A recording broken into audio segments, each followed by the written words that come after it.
Olá, Olá, boa noite. boa noite. Tudo bem, professora Jussara? Que prazer em vê-la. Não é pelo menos assim, né? São os tempos novos, aqui estamos obrigados e obrigadas nesse momento, não é? Mas Reaprendendo um monte de que coisa. bom que temos a tecnologia que nos permite não ficar no isolamento total, não é? Pelo menos a gente vê as pessoas, conversa com as pessoas, eu já acho uma grande vantagem. Exato. Só fazendo um ajuste aqui na Fique câmera, à que vontade. subir mais. Olha aí. E aí? Era isso ou o contrário?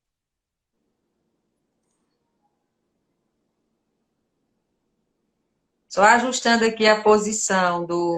Só você tem que se afastar, aí para trás um pouquinho, ou botar o celular mais longe. Aí. Aí ficou bem. E aí?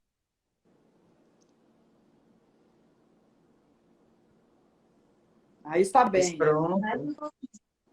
Mais para cima. São os ajustes. Aí, agora ficou É, ótimo. porque no computador é bem mais prático, né? É, Mas essa verdade. coisa com celular e a gente sempre tem que. Vai Pronto. aprendendo. Vamos dar aqueles 5 minutos de De tolerância para a turma espera. entrar. Olha, Andresa, quanto tempo, Andresa? Está por onde? Pelo Rio Grande do Norte ainda?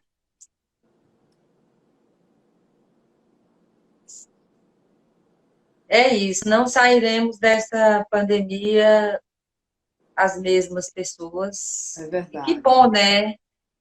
Que bom, eu acho que são oportunidades. As crises, né, são oportunidades se soubermos, pelo menos, assumir uma postura de não refratária, né, eu acho que ajuda. Todas essas oportunidades a gente pode extrair delas o que há de possível, né? Vamos escutar os outros. Eu acho que as lives, por exemplo, durante a pandemia, foram tantas vozes que a gente não ouvia, não sabia, desconhecia, não acessavam para falar para grandes públicos. E estão aí, ó. Muitas e muitas pessoas falando, né? Produzindo, trazendo para nós o seu pensar, o seu conhecimento, seja ele mais formal, menos formal, mas nós temos caminhado e encontrado pessoas nessas trajetórias aí de lives, de aulas, de possibilidades, de debates, né? Isso é bom, isso não é ruim, isso é bom. Então, acho que temos outras coisas para. Essas ferramentas vão possibilitar muitos encontros também, né? E a gente olhar para o outro, saber o que pensa. Tem tanta gente boa pensando, produzindo, e que a gente não sabe, né? Também é uma oportunidade. É uma pena que nem toda a população brasileira tem acesso à internet. A internet de qualidade é menos ainda, né? Mas quem sabe também se possa pensar em tratar a internet, o acesso à rede, como algo que todas as pessoas devam ter direito. E aí fica no meio da rua aberto, né? Os investimentos podem possibilitar que se cada prefeitura, se cada núcleo, se cada universidade, se cada meio de produção disponibilizasse uma parte da internet, estava aberta para todo mundo, quem sabe, né? Então, não é bicho de sete cabeças, não. Então, já pegando aqui o gancho na fala de Lídia, boa noite a todas as pessoas que estão aí chegando, nos acompanhando. Nós estamos aqui fazendo a última atividade de live desse primeiro ciclo do projeto Caracóis, projeto que está rolando ainda, com uma série de atividades que estão acontecendo simultaneamente. Nós temos o Lives em Prosa, onde a gente faz esses encontros ampliados e abertos. Estamos fazendo o curso de extensão, trabalhando no sentido de mapear esses campos de saberes que têm nos aportado perspectivas alternativas de compreensão e entendimento desse presente tão conturbado que a gente vive. O primeiro módulo a gente fez uma retomada desses campos, discutiu qual a relação entre eles. O segundo módulo, a gente se dedicou a compreender que desafios e que questões são colocadas no âmbito dos nossos itinerários metodológicos para pensar as pesquisas, estudos, produção de texto. E o terceiro módulo, que é o módulo que a gente executa essa semana, e aí essa live está bem relacionada com o conteúdo desse terceiro módulo, que é exatamente onde a gente está problematizando as fragilidades dos modelos interpretativos, dos modelos que nos guiam na construção de alternativas políticas de enfrentamento a essa conjuntura. Uma das coisas que nós problematizamos é porque nós nos debatemos agora, por exemplo, para entender a ineficiência de alguns modelos que nós usamos historicamente e que agora não conseguem produzir absolutamente nenhuma, eu não diria nem resposta, mas assim, nem a construção de um fio condutor que nos leve a uma percepção mais acurada. E, ao mesmo tempo, a gente está dialogando com o desafio de compreender isso como uma questão nossa, que faz parte da nossa particularidade histórica, porque em outros lugares do mundo estão acontecendo outras coisas que seguiam por um fio condutor diferente do que nós usamos aqui, e nós nos apropriamos dessas experiências, ainda fazemos leituras enviesadas e equivocadas, que não nos permitem, por exemplo, usufruir a potencialidade que essas experiências têm. Então, nesse sentido, foi que nasceu muito o Projeto Caracóis, e eu tenho aqui toda a satisfação já de apresentar a nossa convidada, já passando a palavra para ela daqui a pouco, a Lídia Moura, contar um pouco como foi esse nosso encontro, né?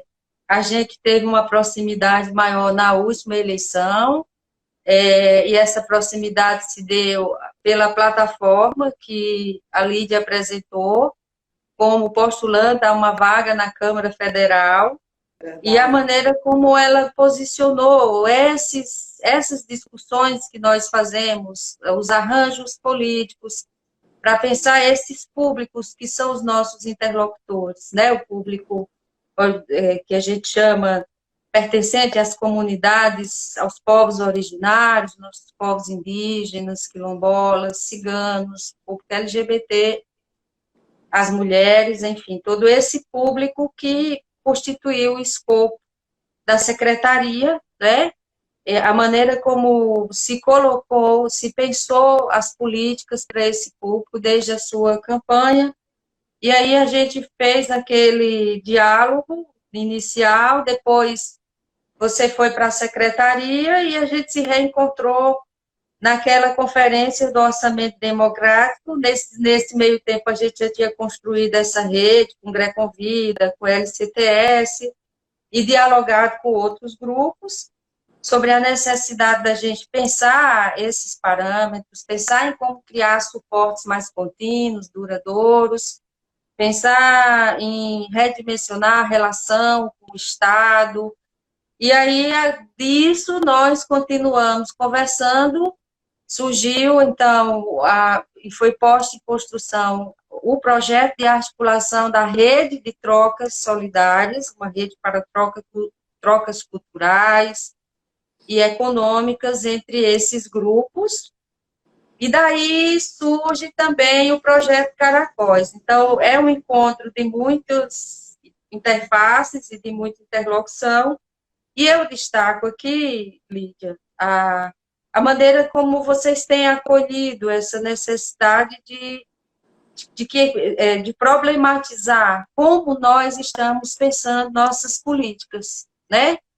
como isso reverbera nas estratégias de construção de sujeitos, na materialidade de alguns direitos, e aí já lhe dando as boas-vindas em nome dos núcleos articulados, como o Ninetes, Grecovida, LCTS e ao pessoal da coletiva Gaia. Então, já passo a palavra para você, né, você discorrer aí um pouco, como essas questões, nós sabemos que a pobreza no mundo, ela é vincada pela raça, são as mulheres que são as mais pobres, mais de 2/3 do mundo, de pessoas do mundo dos pobres do mundo são mulheres racializadas, vivendo em territórios racializados, em África, em algumas regiões da Ásia, da América Latina, e isso se particulariza na nossa experiência paraibana, nordestina.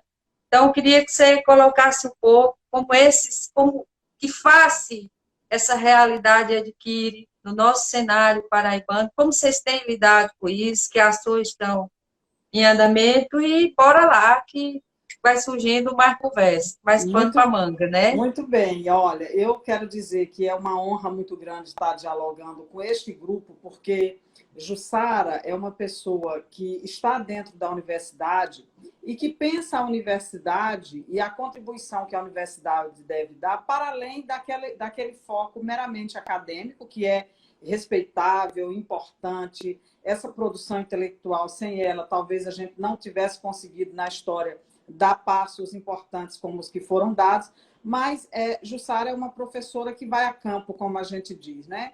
Então, é uma professora que se alia a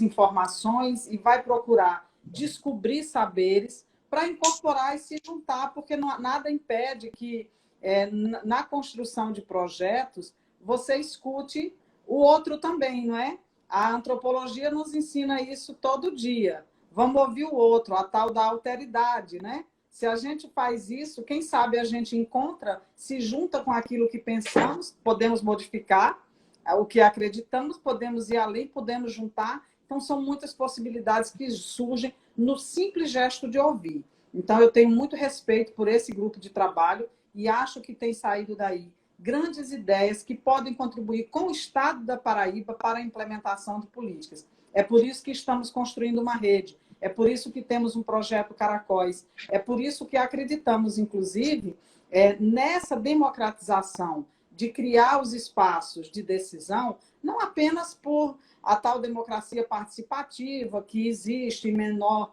ou maior grau nos governos, ela é importante, não estou aqui criticando, mas quando eu penso em democracia participativa, eu penso mesmo em experiências como essas. O que me impede de ir lá na aldeia indígena compreender o que pensa e quais as lições que aqueles povos podem nos dar? O que me impede de ir lá no quilombo, descobrir com quilombolas o que pensam, o que podem me ensinar, o que tem de acúmulo e quais são as necessidades que, de fato, a gente precisa enfrentar e resolver. Então, é disso que se trata essa democracia participativa, eu vejo desse modo. Ora, se nós temos aí cidadanias negadas por tanto tempo, como é que a gente vai continuar dentro desse fazer política e desse fazer política que eu me refiro, não é a política partidária propriamente, não é a disputa do espaço de poder, não. É a política pública, é a política de como vamos dar resposta. Como é que eu posso pensar essa política se eu não compreendo o que está em volta, né? Então, quando agora veio a pandemia, que nós nos encontramos numa necessidade de correr e resolver com benefícios eventuais, o que representou isso? Nós não resolvemos problemas elementares como a fome. Não está resolvido. Era justo que nós corrêssemos para resolver muitas outras questões, mas o prato de comida na mesa não estava garantido. E mais, nós tínhamos ainda uma questão. Nós não sabíamos direito onde estavam as pessoas. Vocês viram que o governo federal, para dar resposta ao benefício, haviam pessoas que não estavam em nenhum cadastro, que não estavam em nenhum cenário. Ora, nós passamos anos, nós não conseguimos preparar, sequer descobrir o endereço das pessoas, quais são os nichos que estão com maiores necessidades. Então, é evidente que nós estávamos falhando, e eu me coloco, eu sou uma gestora, me coloco também, não estou aqui culpabilizando apenas A ou B. Nós tivemos que rapidamente descobrir aonde levar esse benefício eventual, que não é suficiente, mas que nesse momento tem que ser levado. Nós não podemos deixar as pessoas passando fome. Agora, isso vai resolver? Ora, não vai resolver. Vai resolver esse aqui agora, nós temos de fazer, mas nós temos de caminhar para outras políticas. A política da geração, do acesso à riqueza, nós já tínhamos, antes da pandemia, é importante a gente destacar, que a gente já tinha 100 milhões de brasileiros e brasileiras vivendo com menos de R$ 400 por mês, de 400 para baixo. 100 milhões de pessoas. Imagine isso. Nós já tínhamos 13 milhões de desempregados, nós já tínhamos índices absurdos da violência, aí vamos sim conversar sobre isso também, da violência contra a mulher. Os jovens negros e negras são os que mais morrem. 75% dos assassinatos no Brasil está para esses jovens. Tudo isso vem de onde? Então, ou a gente, poder público, sociedade civil, dialoga honestamente sobre essas verdades, e aí de onde vem tudo isso? Esse público que a secretaria onde eu trabalho atende e responde, que é o público quilombola, que é o público indígena, que é o público cigano, o povo cigano, que são as mulheres, que é a população LGBT, é fácil de explicar por que a pobreza está mais para eles do que para outros. Vamos pegar o exemplo simples aqui da escravidão, né? Contra o povo negro. Quando o Brasil, lá em 1888, diz, com todas as aspas, que estava abolida a escravatura, como foi o dia 14? Como foi o dia 14 de maio? O dia 14 de maio, minha gente, representava, vamos raciocinar hoje como se fosse um filme, representava que no dia seguinte os senhores que escravizavam pessoas, eles não tinham mais obrigação sequer de alimentar aquelas pessoas no dia 14. Eles se desobrigam daquela propriedade e de alimentá-la, do destino dela. Mas aquela população, esse mesmo governo que diz está todo mundo liberto, ele não, isso era o mínimo a se fazer, a maior vergonha, um dos últimos países do mundo a abolir a escravatura, então, e com uma trajetória de 3 séculos dentro da escravatura. Então, quando eu saio, digo o seguinte: olha, essa população não tem uma gleba de terra, essa população não ficou com uma galinha, com um porco, com absolutamente nada. Ela está no dia seguinte ao Deus dará. E aí continua na sociedade ao Deus dará e tendo que trabalhar para comer. Então, de onde vem a pobreza? Daí também. E de vários outros processos que essa sociedade não se dá conta e vai se construindo dessa maneira, e os governos também vão ficando. Aí vamos pegar, eu vou passar para um outro patamar, porque o nosso tempo é curto, eu estou pensando alguns aspectos para a gente dialogando, né? Nós também que estamos a fazer a política pública, aqui e acolá nós nos pegamos, e na universidade, em todos os lugares, com pequenos feudos, né?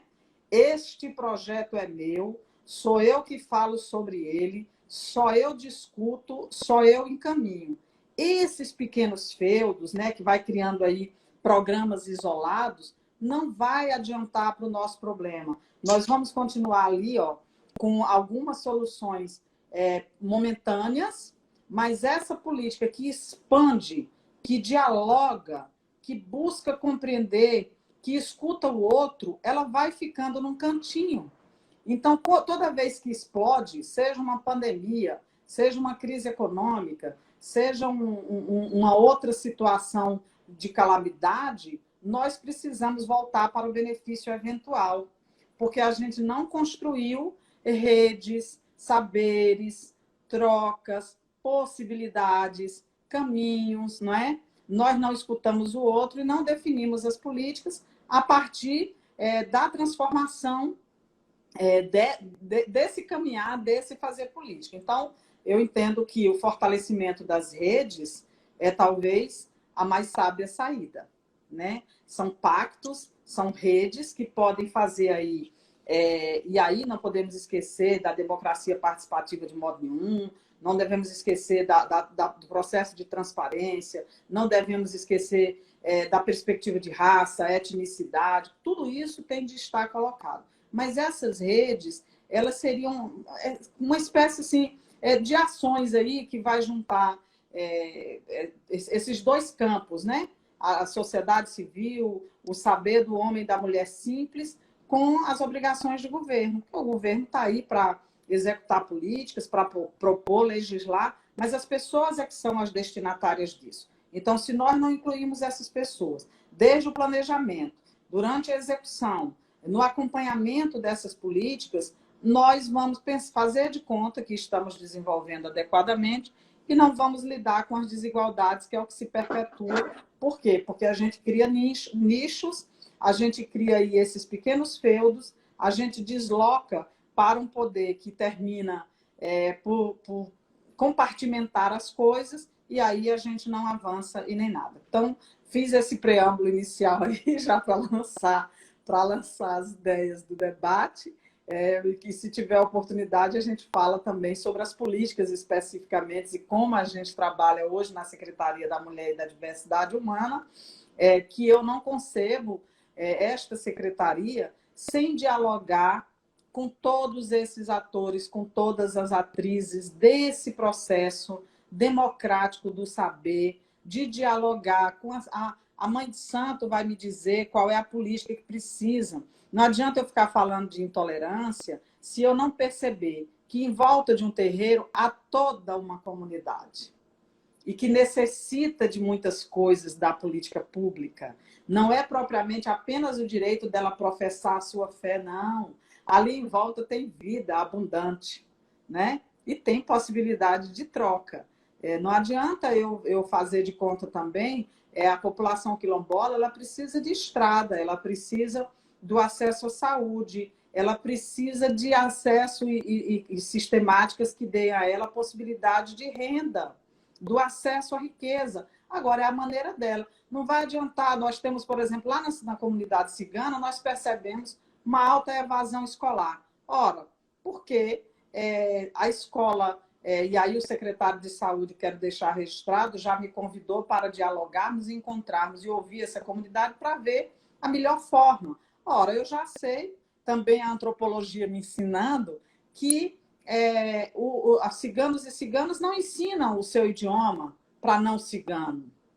Então, eu vou ter que achar professor cigano para tratar disso, não é verdade? Então, são esses arranjos que ou eu escuto o outro, eu já sei que uma mulher cigana não vai ao ginecologista, ela pode estar doente muito, mas o homem ginecologista não adianta, que ela, pelos valores dela, não vai. Então, a saúde precisa atentar que tem de ser mulheres. Não é eu romper com as tradições e as crenças que eu vou conseguir levar a política, não. É respeitar, ter o olhar de compreender qual é o funcionamento dessas comunidades, da sua cultura, do seu saber, dos seus valores, né? Então, não adianta a gente ficar aqui isolado, palpitando sobre como deve funcionar. Então, essas são as provocações que faço inicialmente. Jussara, quero aproveitar para mandar um beijo, que eu vi que entraram aí 2 amores meus de Brasília. O meu filho Arthur está nos acompanhando, que estuda engenharia florestal lá na UNB, e o meu afilhado Hector, que está aí acompanhando também. 2 feras.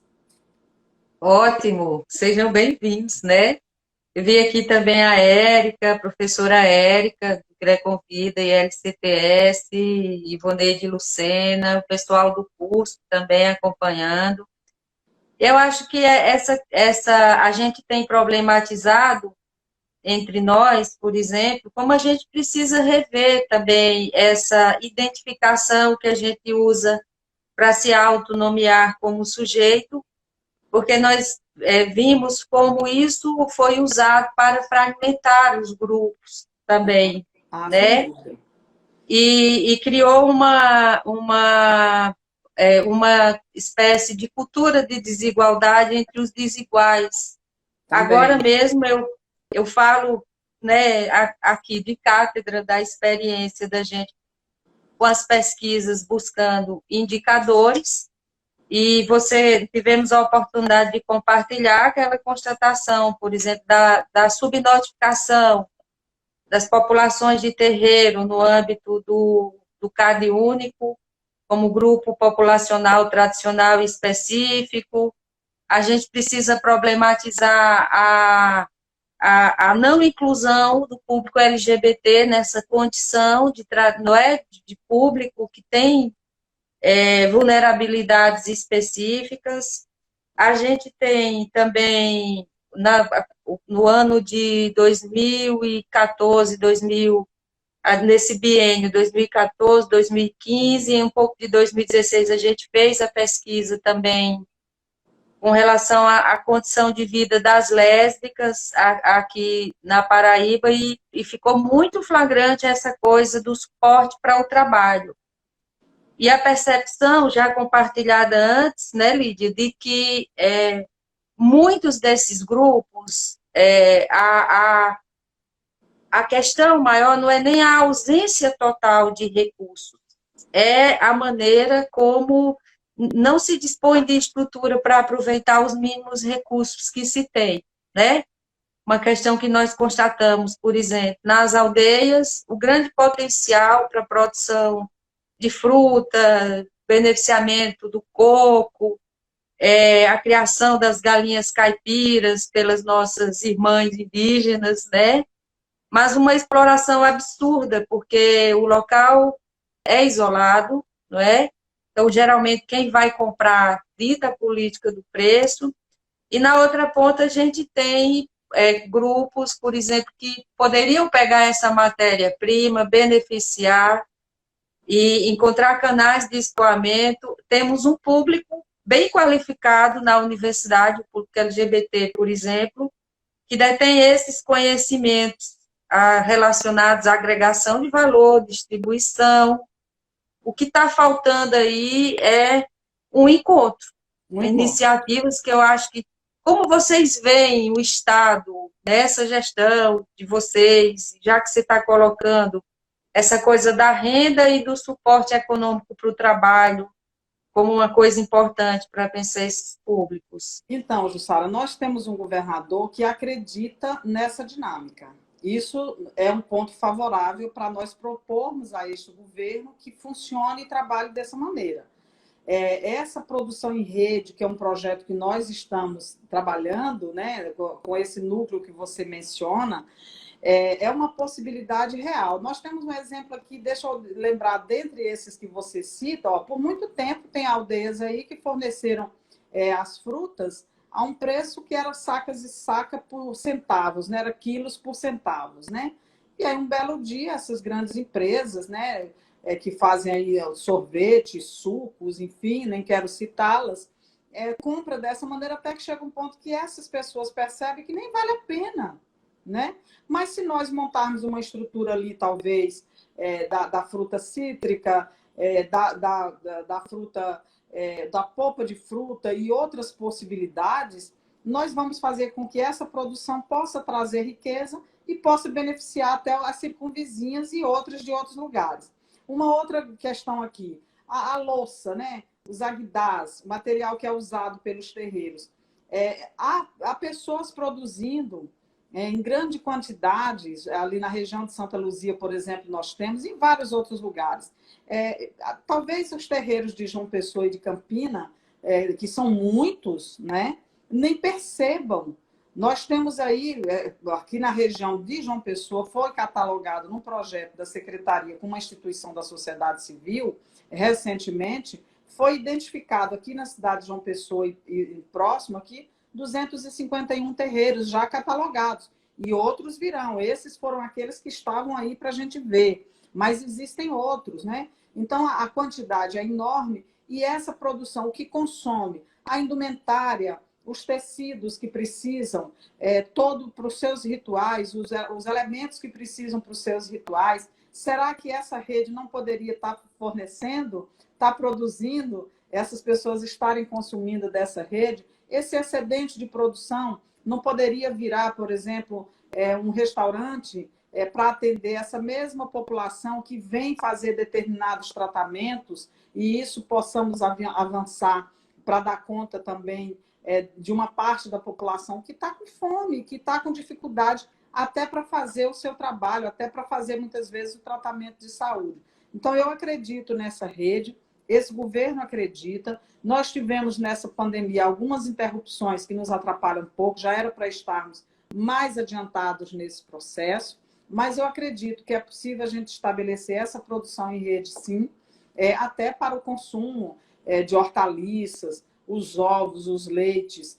Quem faz bolo, compra o ovo e o leite onde, né? Então, juntar essa produção e termos um lugar, talvez, de mostrar essa diversidade da produção e de mostrar, ofertar essa diversidade e ofertar também o aspecto cultural. Pega o povo cigano, as lindezas daqueles lenços com miçangas, né?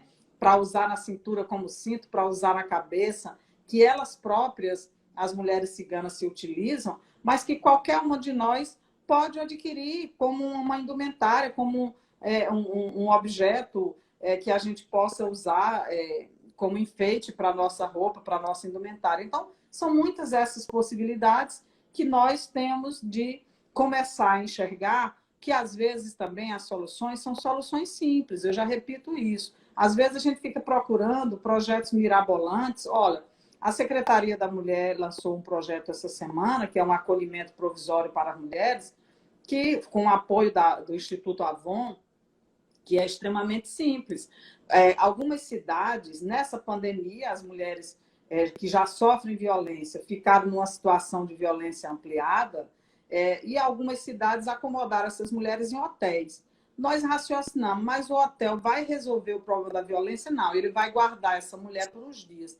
Mas se a gente incluir, encontrar um lugar desse abrigamento provisório, fizer uma parceria e colocarmos a equipe multiprofissional para o atendimento, a psicóloga, a assistente social, a advogada para orientar, nós vamos ter a chance de abrigar essa mulher e de também ajudá-la a sair do ciclo da violência. Então, nós precisamos pensar os projetos com a possibilidade expandida e não apenas de tirar a mulher naquele momento da violência, mas eu preciso que ela veja outras possibilidades. A assistente social vai dialogar com uma rede que vai criar outras possibilidades para essa mulher. Enquanto ela está lá, nós conseguimos fazer também alguns mini cursos, que ela pode aprender, de repente, a fazer bolos especiais, essa oficina de costura especial, que é para fazer, reciclar uma roupa.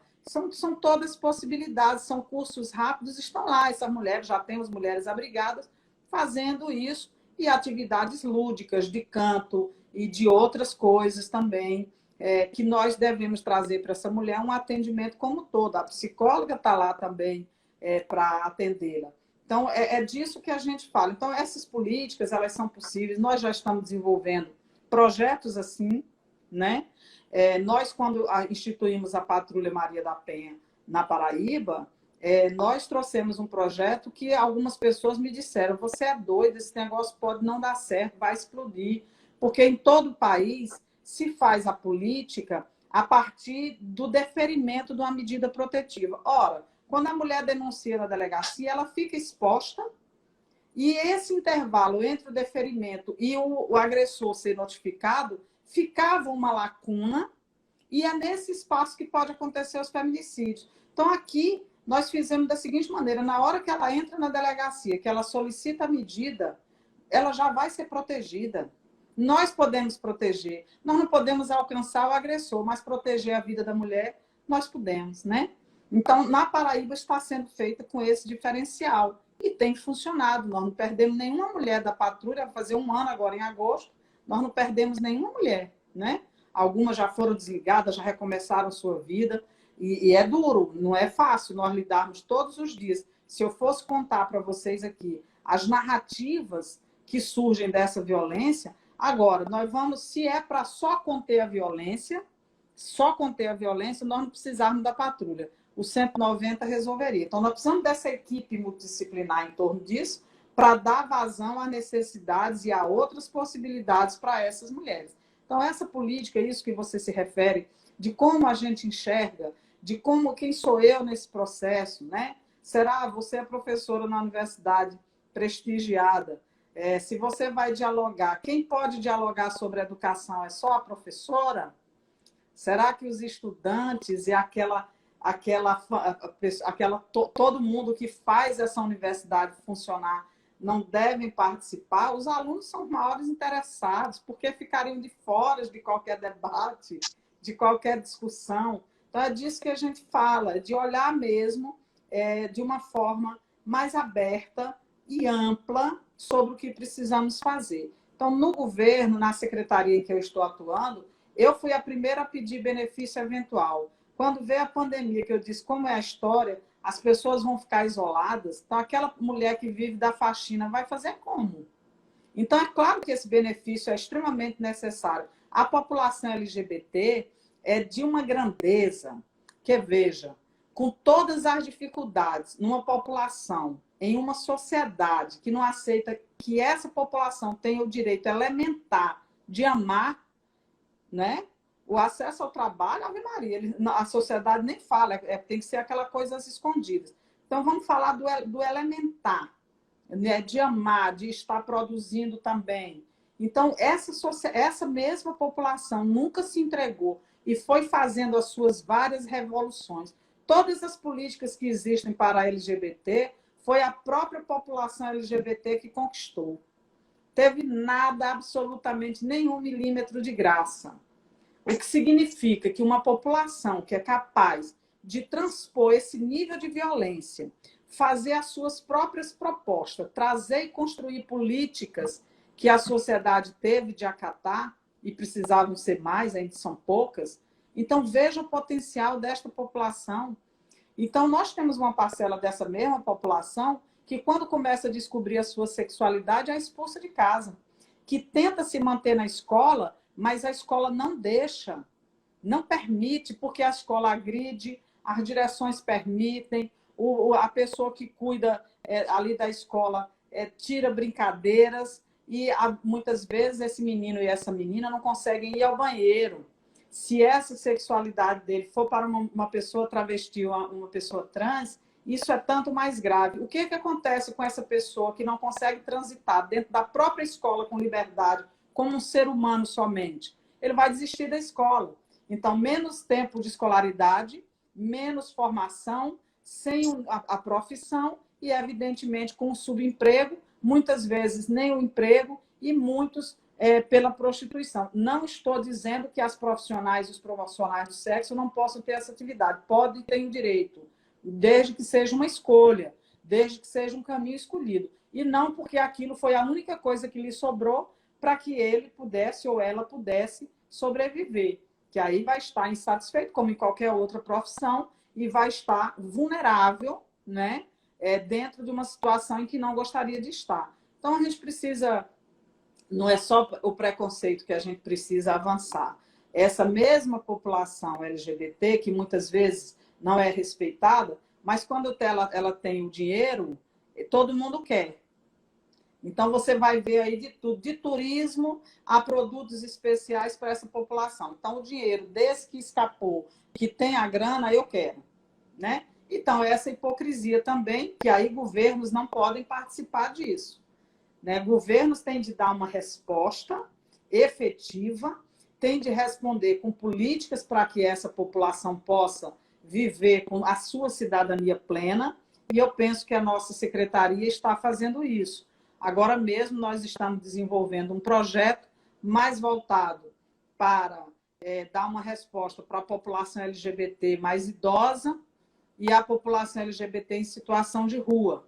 É um projeto que nós vamos construir com o desenvolvimento humano, de modo que a gente possa ofertar alguns caminhos para essa população, a exemplo do espaço LGBT, que já existe, do Centro de Referência LGBT, que também já existe em Campina Grande e em João Pessoa, e que tem sido muito importante, não só para possibilitar que essa pessoa possa ter o seu registro alterado, a questão do gênero, não só isso, mas os tratamentos no ambulatório TT, que foi uma conquista também da secretaria, os direitos civis dessas pessoas serem resguardados, o atendimento psicológico que ela certamente precisa.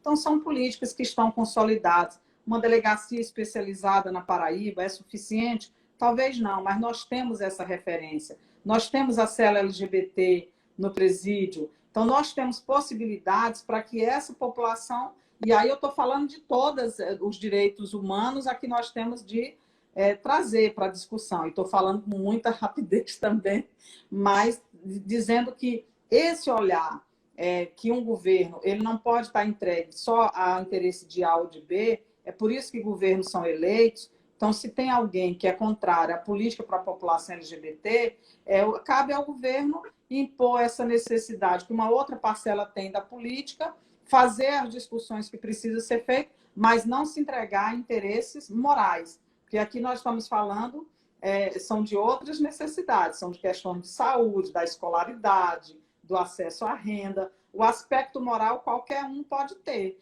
né? Então, você é contra o casamento entre pessoas do mesmo sexo, se case com uma pessoa do outro sexo, né? É bastante simples. Agora, essa pessoa tem de ter o direito resguardado. Recentemente, o Estado da Paraíba foi um dos primeiros a permitir a doação de sangue, né? Porque há uma decisão do Supremo, mas os estados começaram a embromar. Aqui na Paraíba não. Imediatamente se garantiu que essa população possa fazer a doação de sangue, porque é um gesto de amor que vai beneficiar outras pessoas e que os cuidados que se deve ter são os cuidados dos protocolos de saúde previstos pela Organização Mundial, e não coisas inventadas a partir de aspectos morais de A ou de B. Com certeza. E você tocou num aspecto muito importante quando a gente discute o trabalho como possibilidade de construção de alternativas que possibilitem autonomia, porque nós trabalhamos com um público que fica dependendo muito de medidas do Estado, e essas medidas, muitas vezes, elas estão localizadas no campo da criminalização das condutas as infratoras, e a gente acaba investindo pouco nas estratégias de produção de empatia. Quer dizer, uma lei só se materializa quando ela se constitui como algo, como um dispositivo que faz parte da vida das pessoas, que reconhecem aquilo, né? Aí eu queria que você falasse assim, só arrematando essa fala, nesse contexto de pandemia, considerando essa diversidade do público, por categorias, né, por grupos, quais foram os problemas que se apresentaram mais, que permitam a gente fazer uma leitura das fragilidades principais desses públicos.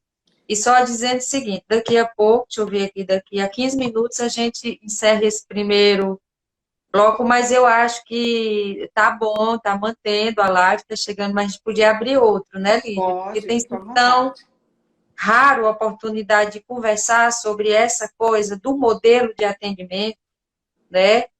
E nós precisamos avançar muito nesse sentido, porque eu acho que o grande desafio é construir alternativas para que a gente caminhe com autonomia, que você dependa cada vez menos dessa ação, dessa intervenção direta do Estado nos grupos, né? Então, e a partir desses problemas que vocês recebem e que se evidenciaram no contexto da pandemia, né, a gente poderia pensar quais são os desafios para isso, né?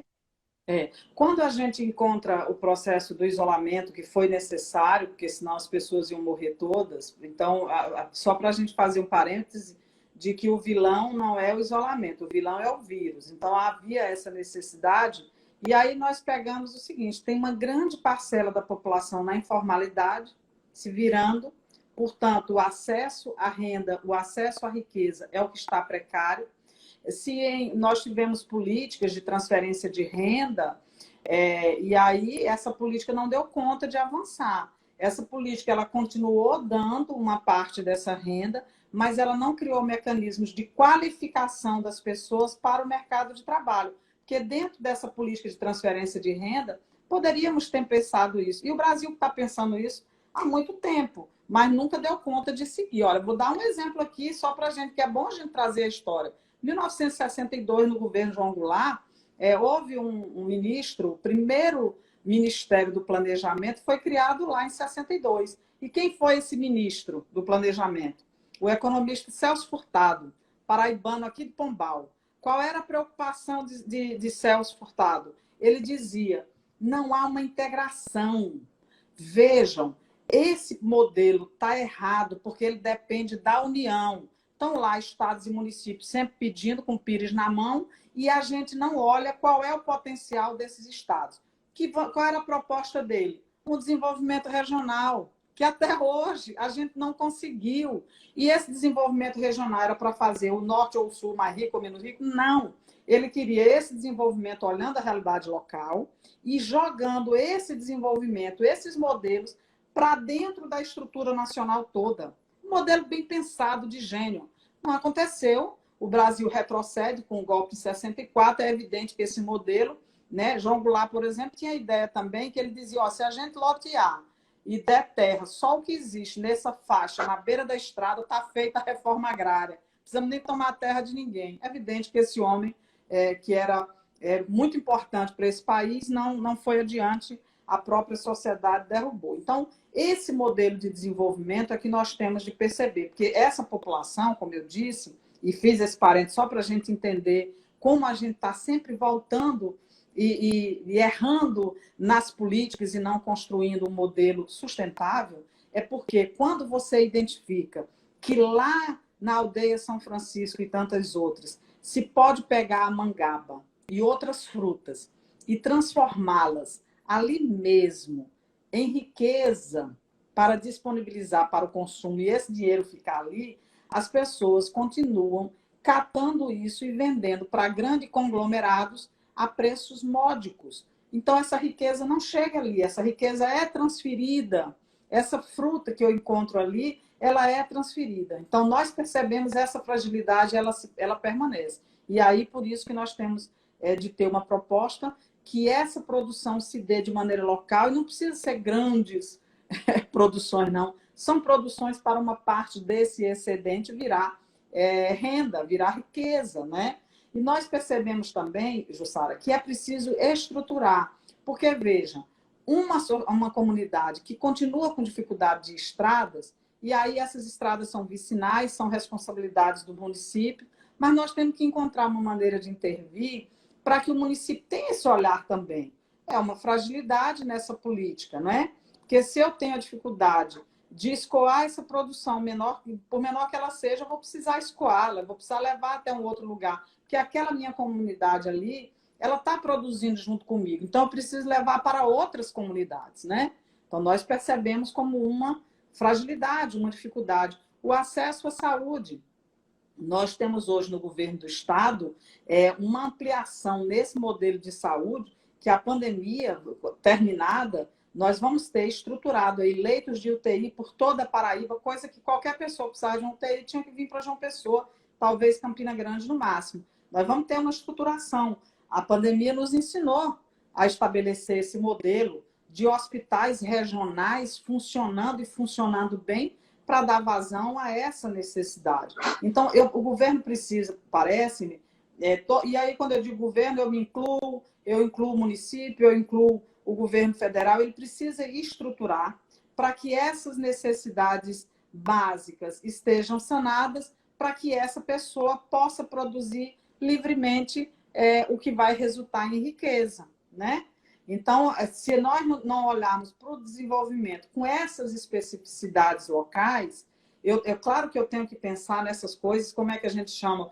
Existe um termo, as políticas universalistas, né? Elas têm de existir. Isso. Mas essas políticas universalistas, elas têm que ter nexo com as especificidades, né? Com as identidades locais.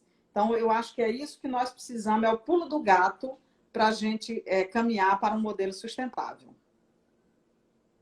E, nesse sentido, como enfrentar esses desafios, estando numa secretaria que tem muitos limites, veja, não tem dinheiro. Uma secretaria que não tem dinheiro, aí nós temos que ter ampla capacidade de articulação. é o que eu faço todos os dias. A minha secretaria, a secretaria que eu estou à frente, ela é uma secretaria que tem técnicos e técnicas valorosas e que nós todo dia fazemos a interface com as outras secretarias. Por exemplo, até para o benefício eventual que eu estou atendendo, nós já atendemos, eu preciso pedir o caminhão para quem tem. Ou é a Polícia Militar, ou é o Corpo de Bombeiros, ou é a EMPAE, ou é a administração penitenciária. Alguém tem esse caminhão que eu não tenho porque eu não trabalho com isso. Normalmente, nem com transportes, né, grandes que justifiquem a gente ter. Então, ela tem que fazer interface com todas as secretarias para poder funcionar. É um desafio, porque as outras secretarias têm os seus deveres. Então, chegamos nós lá dizendo, a gente precisa que você me ajude a executar essa política aqui. Então, a gente tem que convencer, tem que demonstrar. O que é que facilita? Se o gestor maior compreender esse processo.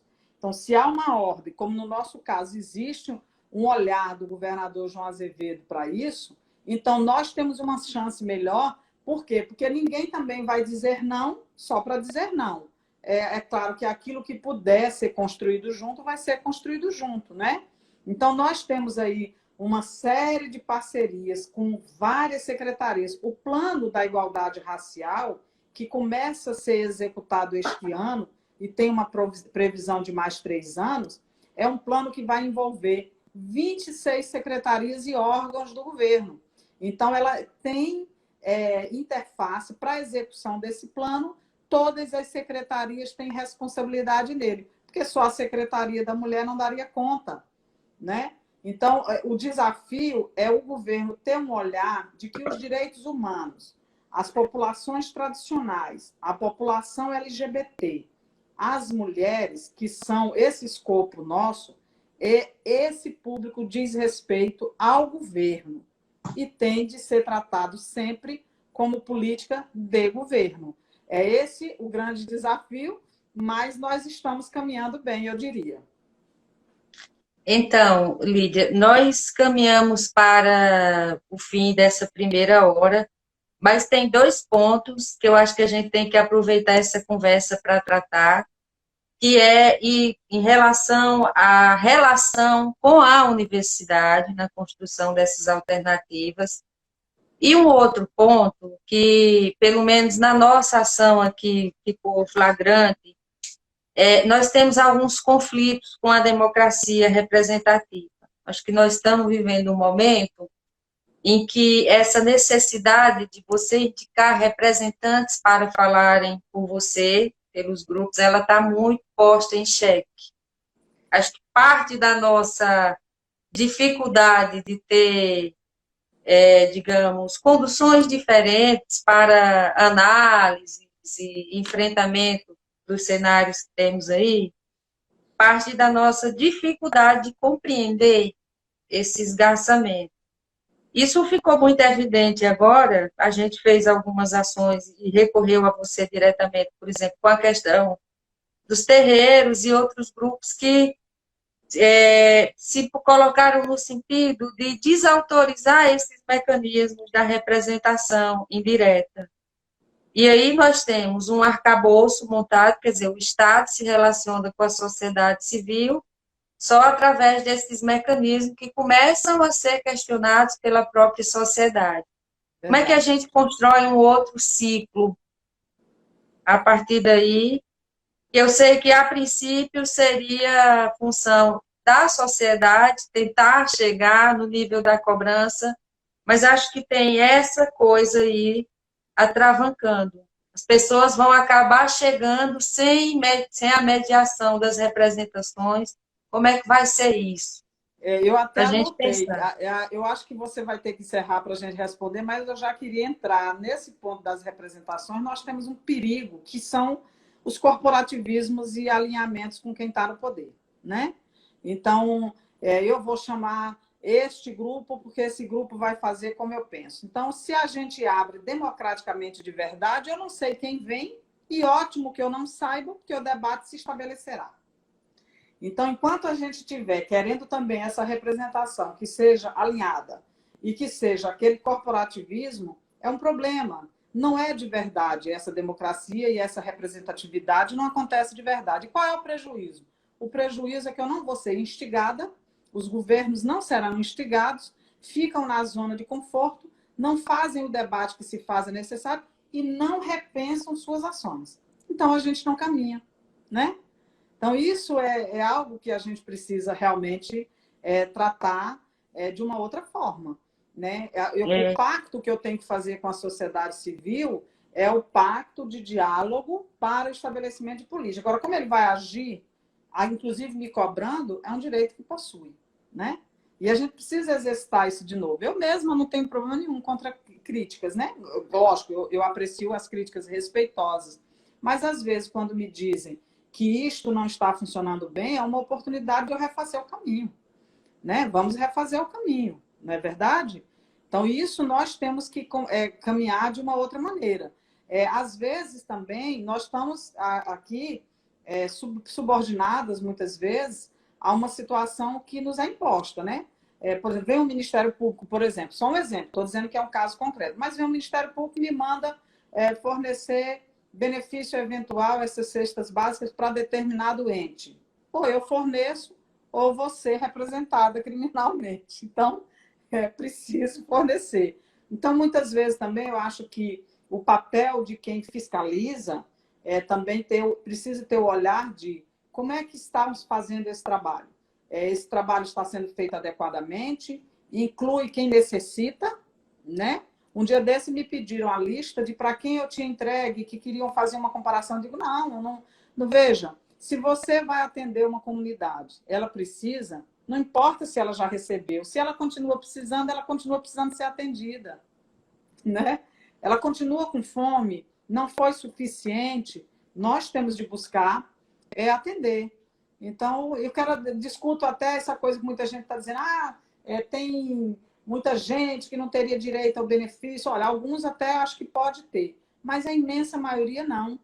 E esse dinheiro está disponível. Então, se você, muitas vezes, é uma pessoa que é uma professora que seja, mas naquele momento você não tem como, você está desempregada e, às vezes, aparentemente, você tem a condição. Naquele momento você não tem. Você tem que acessar esse dinheiro, sim. É por isso que a Europa não tem esse problema. Qualquer pessoa, classe média, seja o que for, mas ela está precisando naquele momento, ela recebeu os seus euros lá para atravessar a pandemia. Nós temos de parar de olhar também, esse olhar assim tão rigoroso com a vida do outro, para estar apontando, esse aqui não tinha direito, esse aqui. Outro dia uma pessoa me perguntou, olha, eu fiquei preocupada, uma pessoa ali, eu fiquei sabendo que o filho dela, ela tem a casa dela, ela aluga outra casa, e o filho dela pediu. Eu disse, sim, o filho dela deve estar precisando, né? Ele é um outro CPF, uma outra realidade. Às vezes o que ela tem não é suficiente para todos os filhos, para todas as pessoas, sei lá. Então a gente precisa também avançar nessa maneira de estar procurando o problema. O problema é assim, o governo tem de fornecer estrutura. E os milhares de jovens que acabaram de sair da universidade, que têm uma profissão, que não têm emprego, eles precisam também, né? Então, vamos ter outro olhar para as coisas. Mas eu volto para a gente tratar da universidade, que eu acho que você tem que encerrar, senão você não consegue salvar. Exato. A gente vai encerrar agora para reabrir e não percam a continuidade, porque temos um ponto muito importante para discussão, que é em relação exatamente à parceria com a universidade. Vamos voltar. Exato. Eu acho que eu clico aqui em encerrar para poder salvar o vídeo do IGTV, não é isso? Pois pronto. Ou eu acho que eu deixo fazer aqui sozinho, da outra vez foi assim, né? E de novo. Pronto. Olha nós aqui, né? Outra vez. Voltamos, né? Exato. Muito bom. Então é isso. Então. Ficamos com o ponto da universidade, e aí eu já entro pegando de novo o gancho numa fala que você colocou aí, que foi em relação à importância das cotas para esse público, mas o que nós problematizamos também, lógico, sem desconsiderar a importância das políticas de acesso, é que nós ainda temos muita dificuldade de garantir a permanência. E essa permanência não se atém ao permanecer fisicamente nas instituições, mas, por exemplo, permanecer o aluno que vem de uma experiência de pertencimento quilombola, de tradição afro-ameríndia, ele poder ficar na universidade, desenvolver pesquisas e ações vinculadas aos problemas de seu povo, de sua história, não é? E a gente tem uma estrutura que ainda é muito hostil. É hostil. E aí, o que nós estamos tendo, o que nós estamos vendo? Todo o nosso discurso e a nossa retórica, em termos de enfatizou a ampliação do acesso, ela não está se reverberando, não está se traduzindo, não reverberou numa, digamos, uma alteração do perfil desse público. A universidade ainda está configurada como privilégio para parte desses grupos. E aí, como a gente pensa essa relação no conjunto, Lídia? Tanto para pensar a parceria que resolva os problemas, mas para problematizar a própria universidade para atender melhor esse público lá, que ainda Sabe o que acontece muito com a universidade? E eu posso falar, porque eu fui aluna há 30 anos, quando eu fiz a minha primeira graduação, e estou aluna agora, fazendo outra graduação na Universidade Federal da Paraíba. A universidade, acontece para mim um fenômeno que eu observei agora, sobretudo nessa segunda graduação, por conta da maturidade, do acúmulo, fica mais fácil de a gente observar. É que quando você chegou ali, é como se dissesse, bom, não importa a adversidade que você venceu, né? Você vem lá da escola pública, da dificuldade toda, você mora num lugar longe, você chegou aqui. Então, a partir daqui, ó, se vira. Porque o difícil foi você entrar.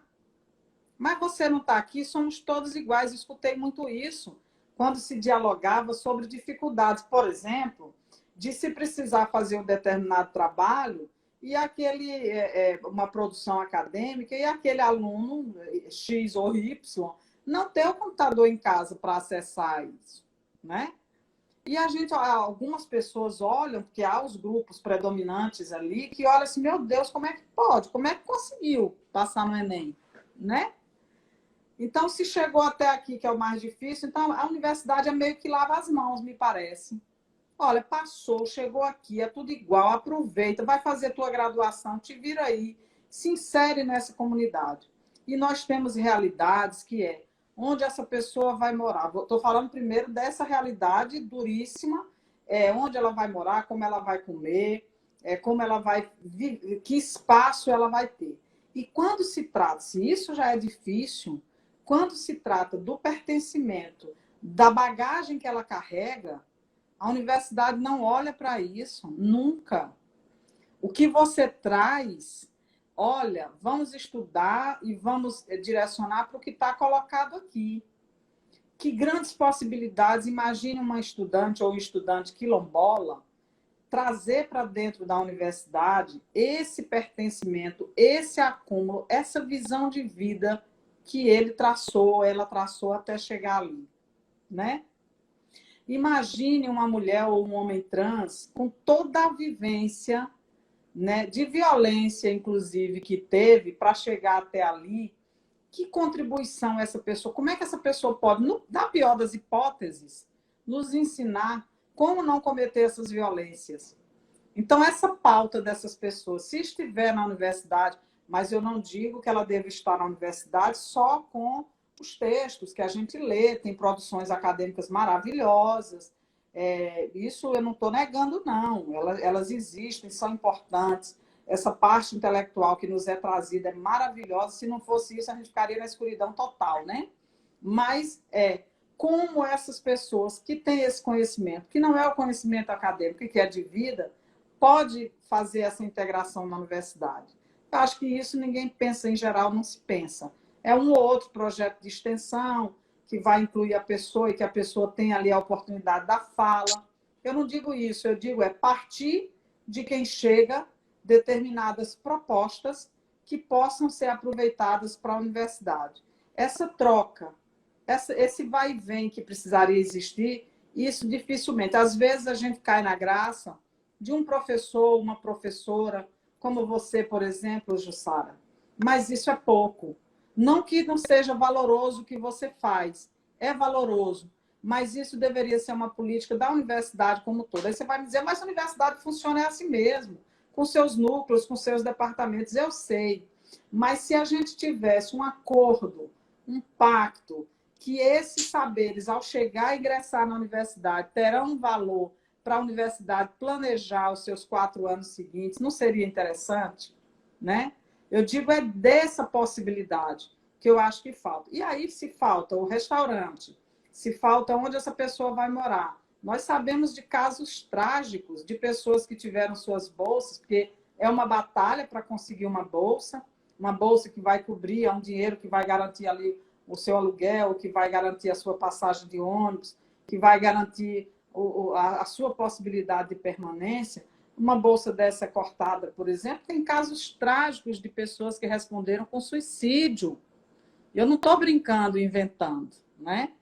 Então, a universidade não pode permitir isso, não.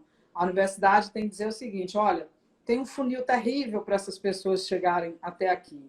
Então, como elas chegaram, vamos amparar todas elas. E vamos fazer a turma que ganha o carro de presente quando passa no vestibular, que agora não é mais vestibular, a turma que ganha o carro de presente quando passa no Enem, tem que fazer essa turma também refletir um pouquinho dos seus privilégios.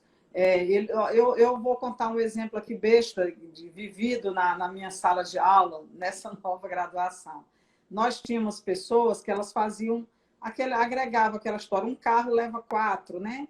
Aí, de repente, as pessoas mudam esse modelo dessa carona solidária com contribuição do combustível, aí diz, não, nós vamos agora, em vez da gente pegar uma pessoa que tem carro e 3 que não tem, para elas transitarem junto, nós agora vamos arranjar.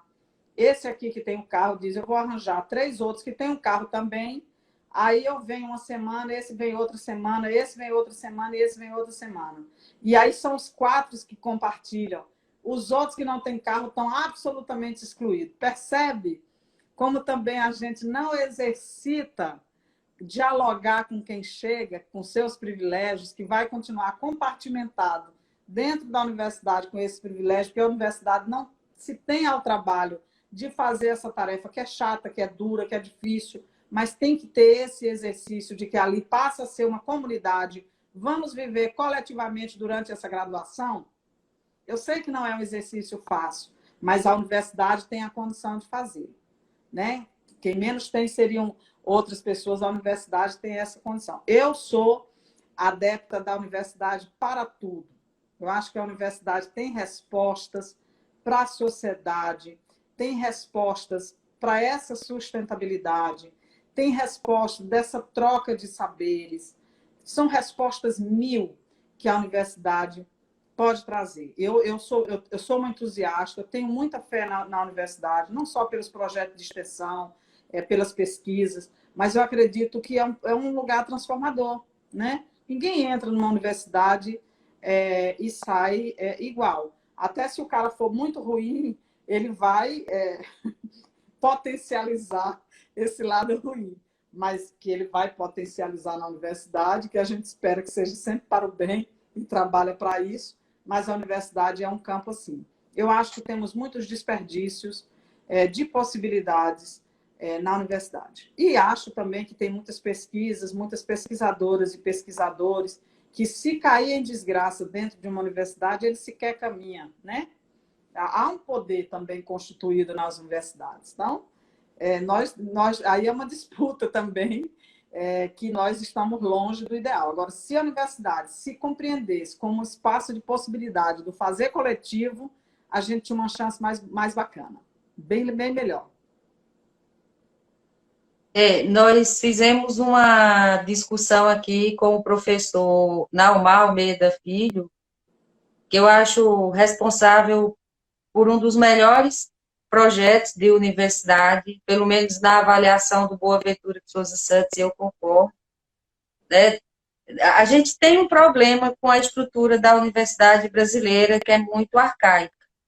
A gente gosta de copiar muito os grandes centros, mas a gente copia muitas coisas erradas. Porque na geopolítica da dominação, esses países que detêm a dianteira, eles impõem um modelo muito ruim para a gente, mas eles implantam um modelo muito bom nos seus países.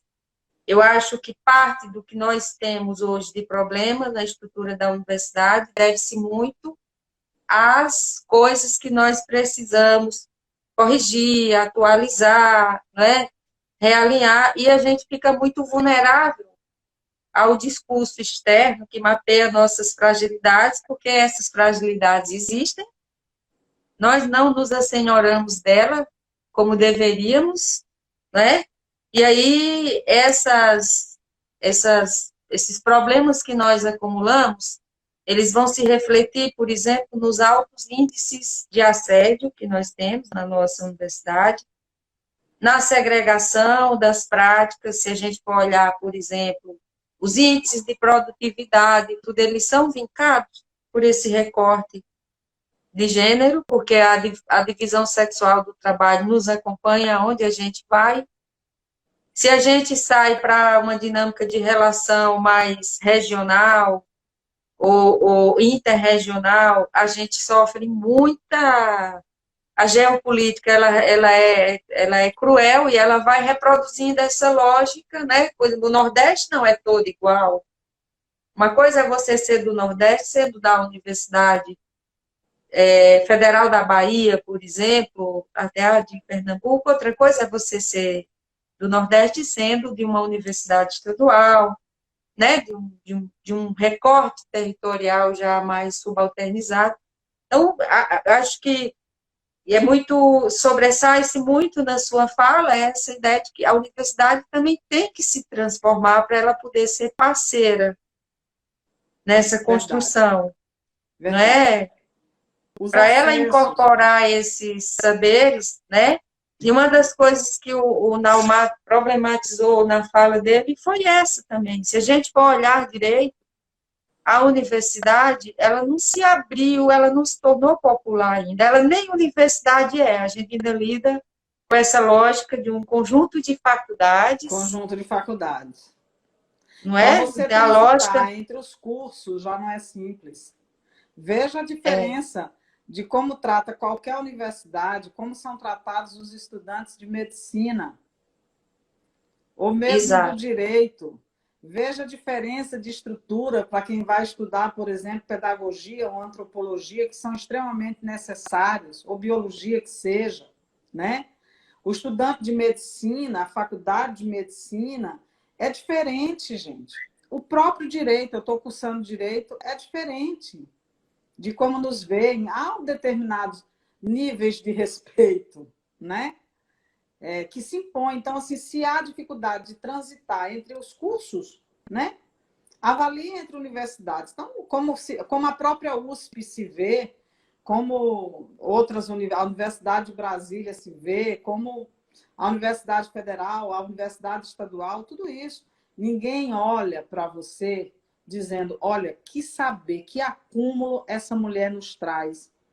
Depois de tantos anos de estudo, independente de onde foi, ela tem um acúmulo. Mas primeiro, quando você olha na hora da escolha e do respeito, você vê onde é formado. Depois, no que é. Depois é que você vai olhar outros detalhes. Então, isso é porque a universidade se permitiu ser dessa maneira, como um espaço de poder, como um espaço de corporativismo, como um espaço de castas. Vou te dizer mais. Eu ingressei na universidade para fazer minha segunda graduação com 50 anos cravados. Eu tenho 54 hoje, que esse negócio de não falar a idade é coisa que machista inventou. As mulheres têm idade.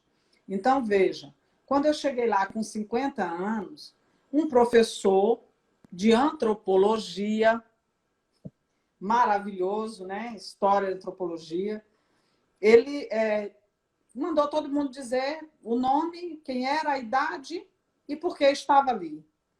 Eu lembro que eu acho que as pessoas me viram naquela sala pensando que era uma professora dando uma passadinha ali, né? Então, quando eu disse, olha, eu sou Lídia, eu tenho 50 anos, a turma inteira olhou para mim. Ali era uma cena para ele ter filmado. E eu amo meus amigos de lá. É natural. São jovens de 17, de 18 anos. O que essa senhora de 50 está fazendo aqui? É claro que eu me integrei a esses meninos. É claro que eu participei no nível colaborativo. É claro que até brigas eu tive, divergências. E aí eu termino me tornando uma daquelas pessoas. Mas, no princípio, é visto com estranheza. Há um preconceito geracional. Porque a universidade também está para quem tem 17, 18, se eu tivesse lá num doutorado, no mestrado que seja, mais aceito. Mas numa graduação, por que você está aqui? É a primeira pergunta. Mas você já é formado ou é porque você não conseguiu fazer isso? Não, eu já sou um profissional, tenho uma estrada, né? Então, isso tudo são características da universidade, que também não se. As pessoas morrem muito cedo no Brasil para a consideração dos outros. Uma pessoa de 50 anos nesse país é carta fora do baralho, né? Então, a universidade não é uma oportunidade de dialogar sobre isso? Claro que é. De mostrar que uma pessoa de 50 anos está no auge de sua possibilidade de produção, não é? Então, o que é que eu Exatamente. quero? Eu quero um conhecimento. Ah, e tem gente que até hoje me pergunta, você vai fazer o quê? Você vai advogar, vai fazer um concurso, vai o quê? Eu disse, não, por enquanto, eu só estou atrás do conhecimento. Eu preciso me transformar numa bacharel em direito. É uma escolha. Depois, eu tomo decisões como as pessoas vão tomar. Então, eu acho que a universidade é essa grande possibilidade de viver coletivamente que é desperdiçada todos os dias, né? Acho que tem... E tem guetos também. Quem anda com a professora Jussara, se a professora Jussara não for vista por um determinado departamento bem, por um determinado segmento, vai ter problema também. É preciso ter coragem, inclusive, para andar com as professoras Jussaras. Precisa coragem. Porque essa propositura é uma propositura de transformação. É uma propositura, inclusive, de a gente enfrentar as cidadanias negadas, né? Então, isso também é Isso. difícil, é um exercício todo dia. Mas as revoluções a gente faz assim mesmo, todo dia, né? E não é disparando tiro, é disparando É. conhecimento, trocando conhecimento. Então, eu ainda sou muito otimista nesse cenário. Acho que a universidade traz grandes possibilidades. Toda vez que a universidade me chama, eu quero estar, porque a universidade ela pode trazer essa possibilidade da reflexão e dialogar o saber como algo não pronto, né? Que você traz e eu posso transformar, eu posso melhorar, posso piorar também, aí você não vai permitir, porque você já tem o seu acúmulo e cabe a você também não permitir, mas nós podemos nos adiantar com essa troca. Essa alteridade é fundamental nesse processo da universidade. Vamos escutar o outro para ver o que o outro é, não o que eu acho que o outro é, né? Isso por si só já dá muitas possibilidades.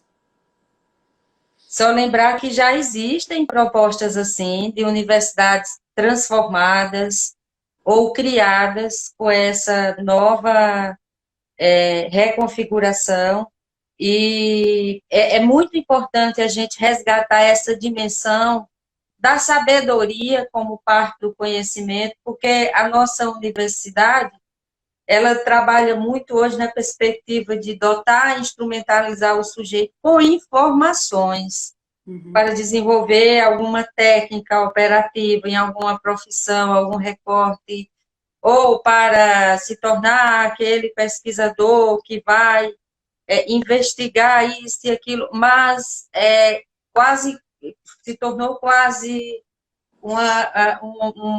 uma infração de regra a gente pensar em produzir conhecimento na perspectiva de que esse conhecimento nos municie de alguma sabedoria para o bem viver, para a vida, né? Para a vida. Então, é um esforço de reestrear o modelo que a gente tem, de provocar o encontro desse modelo com as necessidades locais e, nesse olhar as necessidades, acolher essas diferenças para as quais a universidade diz que se abriu através das cotas, mas que ainda mantém uma inclusão marginal. Porque, Lídia, uma das coisas que eu lamento, como professora, como orientadora, e trabalhando muito com o público que vem com esse recorte, né, esse recorte exatamente do público que a sua secretaria, né, a secretaria que se gerencia, atende, e o acolhimento dessa especificidade, ele não se faz acompanhar da abertura da vaga. Uhum. Então, são alunos que continuam na universidade passando por situações de constrangimento e passando fome, passando necessidade para ficar na universidade. Tem gente que fica na universidade sem o básico, que é o acesso ao alimento, por conta dessas interdições, não é? E aí eu já deixo de antemão a provocação e falo aqui, tenho certeza, é quando o Greconvida, a LCTS, né, no sentido de provocar a secretaria para que ela interpele mais a universidade com a gente, porque a universidade ela tem essa característica dela ser pouco aberta às vozes e às interpelações internas, principalmente quando vem de determinados entes.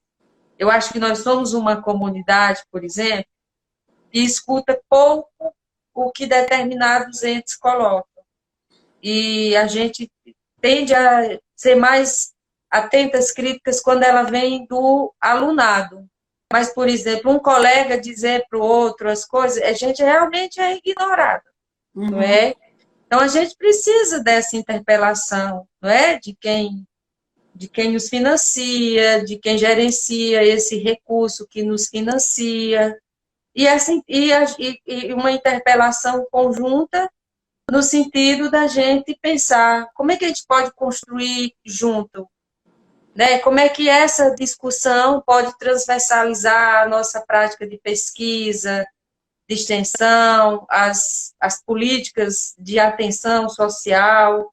Sem isso, a gente não garante que ela se transforme a partir da presença desse público, né? Então, que ações a gente pode pensar juntamente, entendeu, Lídia, para fazer essa construção? Então, Porque a universidade precisa se transformar para e passo a isso.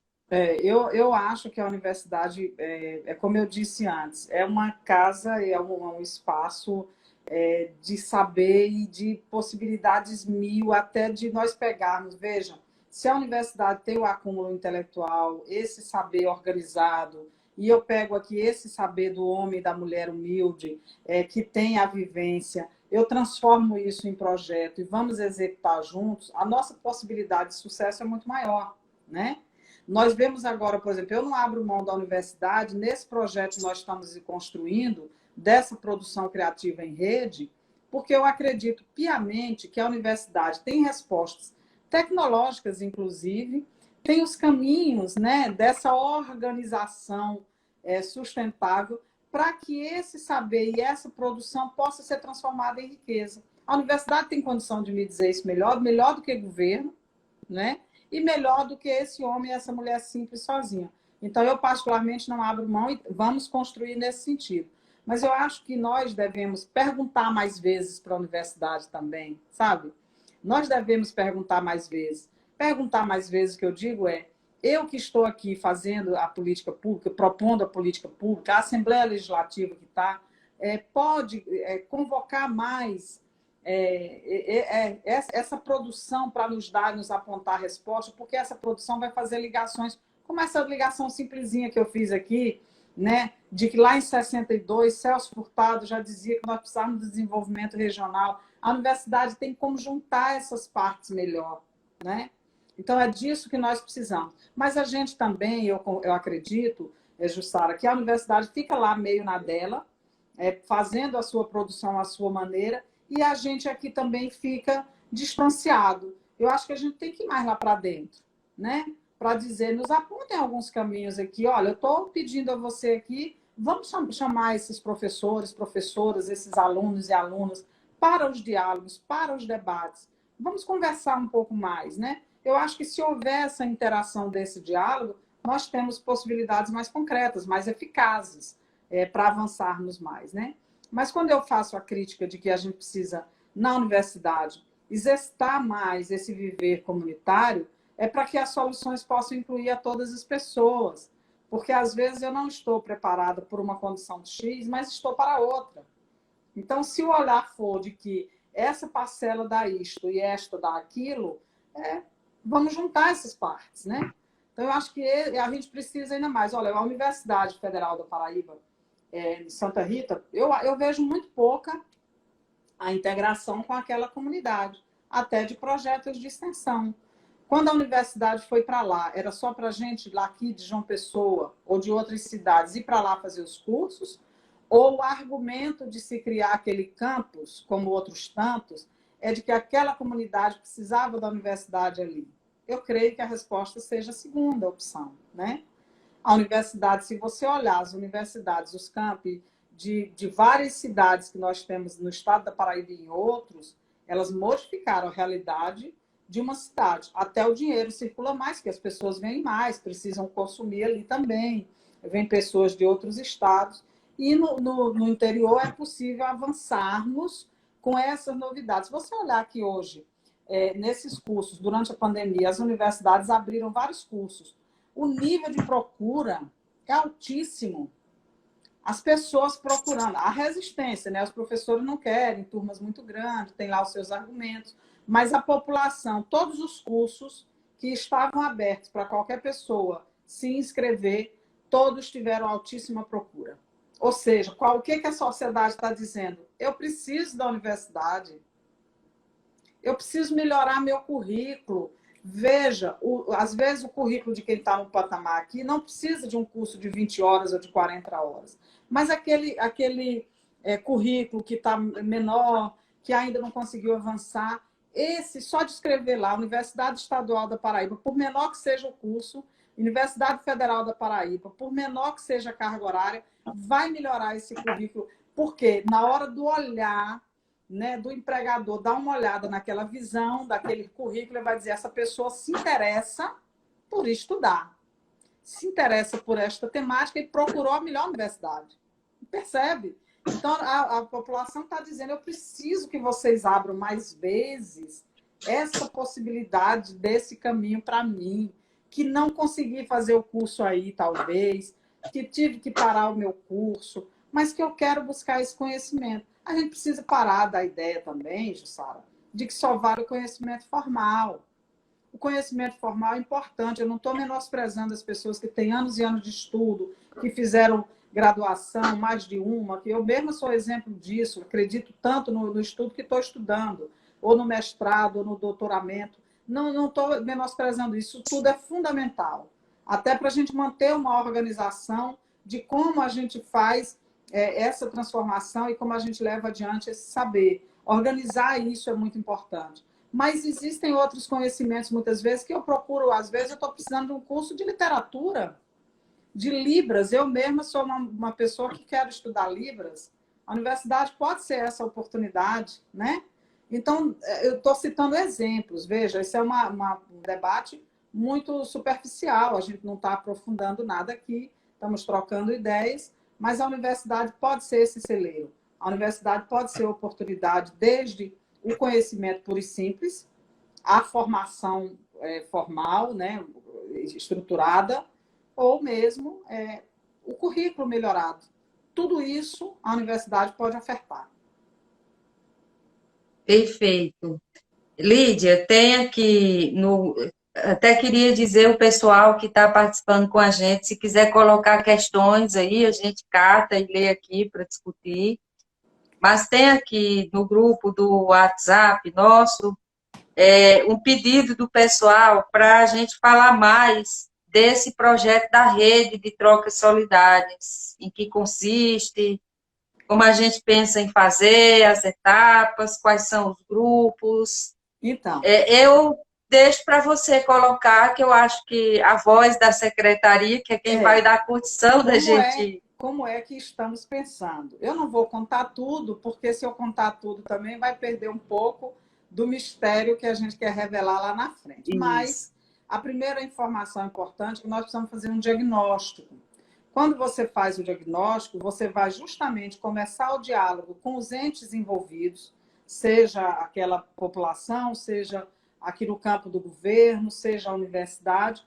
Na hora do diagnóstico, você vai entender o que você está procurando, né? Está direcionado. Se você vai fazer um diagnóstico, você já fez um planejamento, você já tem minimamente um projeto, né? Então, nós temos um projeto que ele inicia com esse diagnóstico, com o levantamento de dados, para nós juntarmos essa cadeia produtiva. E aí vou exemplificar. Indígenas, nós temos duas etnias na Paraíba, Tabajaras e Potiguaras, que vivem ali na região do litoral. Nós temos quilombolas, em pelo menos 40 cidades aí da Paraíba, nós temos a presença de quilombolas. Nós temos os povos de terreiros, né, que estão também espalhados por toda a Paraíba.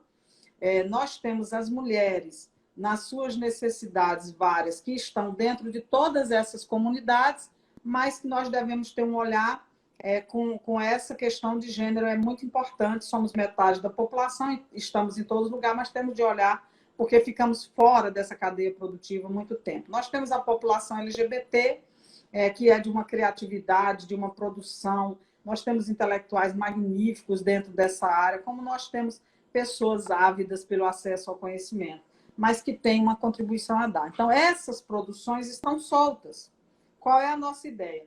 Fazer um diagnóstico disso e identificar alguns nichos de produção. Determinada fábrica pequenininha. Quando eu digo fábrica, não é uma indústria, não. Fabriquetas pequenas.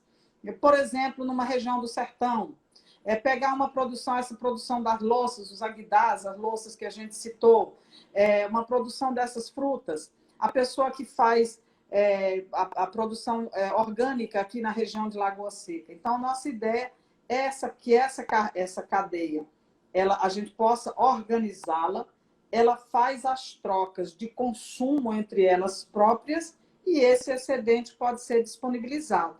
A nossa ideia é que a gente crie os mecanismos, pequenas fábricas ali, pequenos meios de produção ali.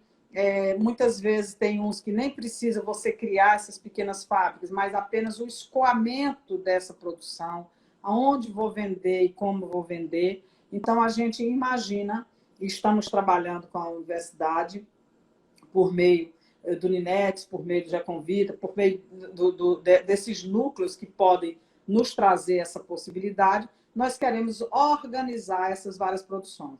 Então, por exemplo, também as artesãs e os artesãos, né? Onde vão vender, estão eles todos dentro dessa cadeia que já existe, agregada ao turismo. Um dia desse eu estive na aldeia, em Barra de... Ai, fugiu o nome, Camaratuba, aqui perto, e a 100 quilômetros daqui de João Pessoa. Então, aquela região ali, a gente percebe que se entram nas aldeias indígenas, há um turismo que está passando por dentro daquela aldeia. O que fica para a aldeia? Nada. A venda de colar tão somente? Não. Eu acho que isso tem que ser organizado, né? Então, são essas ideias que a gente quer juntar e quer fazer essa produção em rede. Já estamos com esse projeto aí iniciando para que a gente possa encontrar, fazer o diagnóstico, ver essas necessidades, ver a realidade, ver como é que o governo pode agrupar e pode ajudar nisso. Vamos atrás aí de quem pode ter dinheiro, os projetos de governo que porventura tem, talvez o próprio Cooperar, pode ter algumas situações dessa. Então, a gente está organizando isso para fazer uma proposta de que essa produção em rede possa haver uma troca, mas que esse excedente também encontre caminho para venda, né? Para o acesso à riqueza.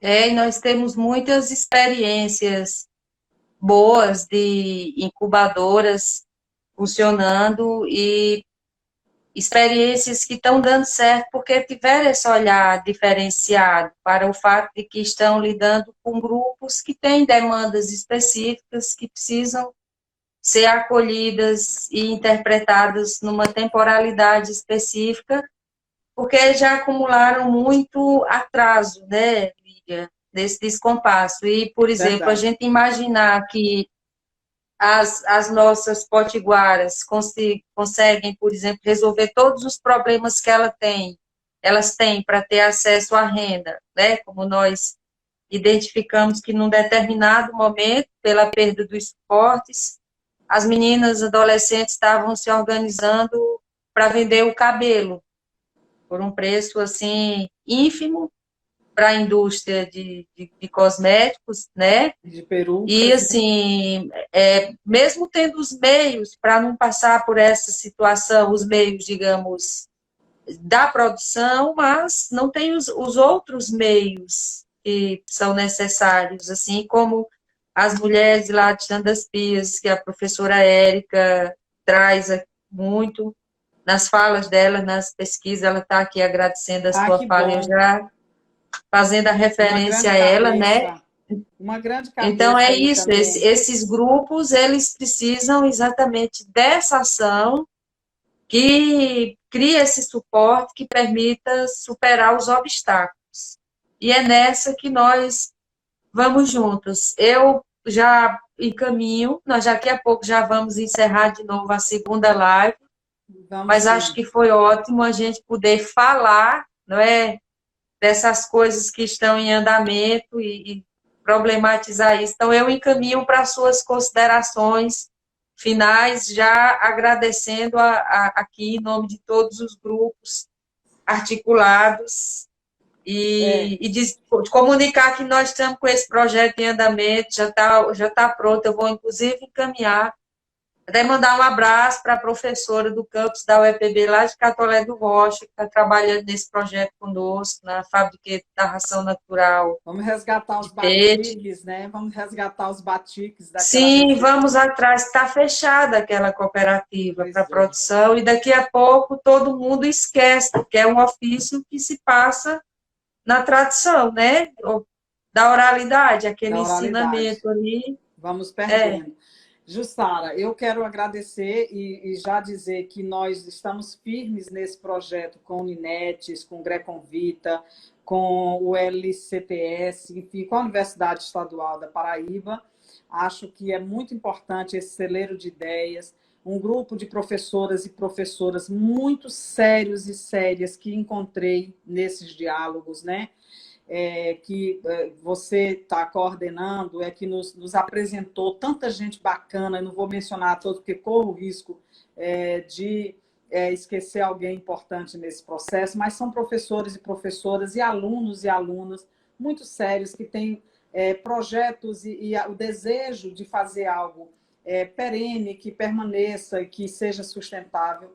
Então, eu sou muito grata pela oportunidade de estarmos trabalhando. Esse grupo já me apontou vários caminhos que eu pude levar para a universidade, aliás, para a Secretaria da Mulher e da Diversidade Humana, reflexões que encontrei nesse fazer, nesse caminhar com vocês também, e acredito que nós podemos transformar.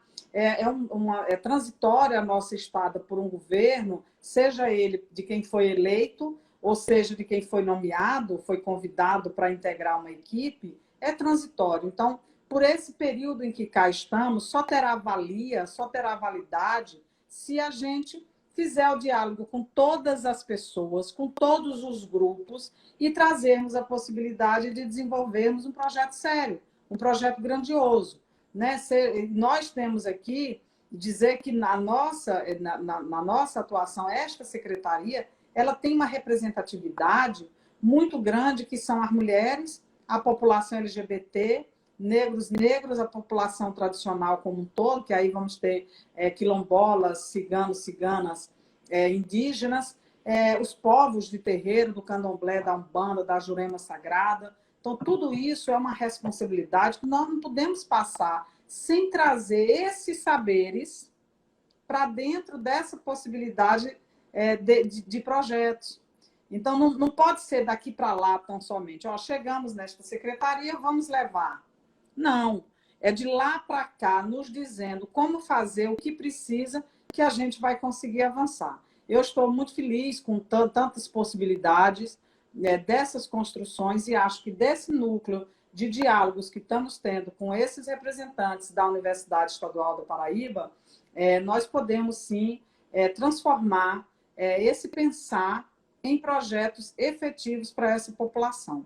Eu sou toda a esperança e muita gratidão a vocês pela generosidade desse diálogo e dessa paciência, porque a gente está construindo isso já há algum tempo e os recursos são escassos e que a gente tem que ir dando pequenos passos para poder consolidar um projeto final. Mas estamos indo bem.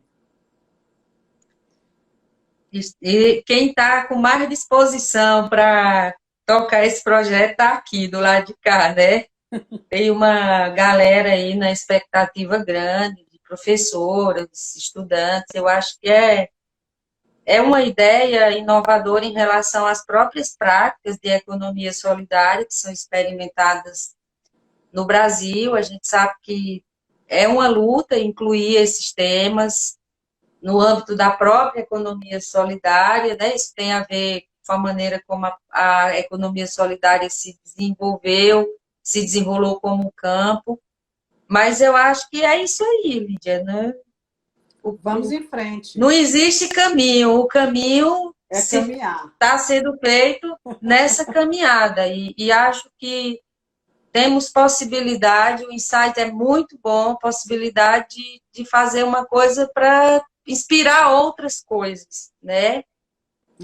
Eu também tenho muito a agradecer a sua abertura de sempre para o diálogo em relação a essas questões, né? Nós estamos sentindo na prática que os modelos que nós temos disponíveis, seja no âmbito da universidade, seja no âmbito do Estado, até no âmbito dessa sociedade civil, desses grupos que nós caracterizamos como sociedade civil, nós temos problemas que precisam de um olhar mais atento para poder as coisas funcionarem melhor. Então, é nesse exercício aí que a gente se joga junto, e poder dialogar sem as autodefensivas de sempre é muito bom. É verdade. Porque se tem uma coisa que está difícil também é a gente poder dialogar sobre fragilidades do que precisa ser corrigido, né?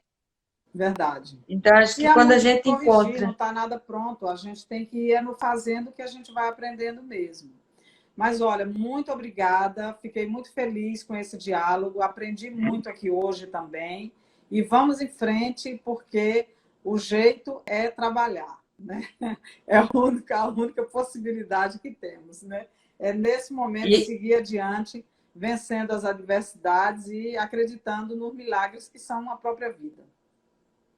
Então, e a turma que nos acompanhou aí, da primeira e na segunda live, a gente só tem a agradecer pela companhia e dizer que aguarde, que vem umas coisas bonitas por aí. Vamos que vamos. Eu acho que a gente está precisando para renovar a esperança, para limpar a vista, os ares, né? Precisa de coisas que nos façam brotar essa esperança de novo.